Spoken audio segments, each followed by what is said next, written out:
byla při tanci, když jsem třetí strop, takže taková smutná historka. On se potom úplně obrátil, věnoval se spíš tedy duchovním věcem, ale protože byl velmi výbušné povahy, tak ti mniši si měli neustále problémy. Byl i uvězněn a podobně. Jsme ve 13. počátku 14. století. Rok má v kryptě San Fortunato, což je kostel, do kterého půjdeme, tam může podívat se tam.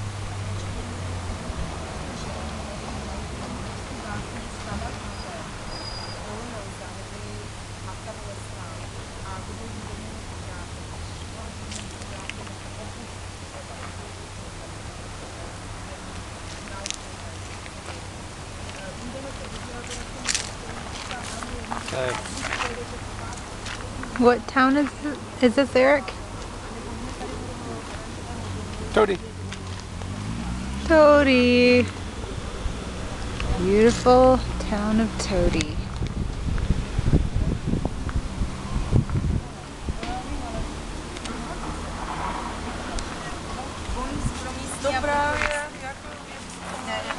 Ten se zatím ještě já jsem tam nebyla u toho. No, lanovku je to tady už za Evropadě, ale tady naštěstí zatím to jsou tady ty nejlepší.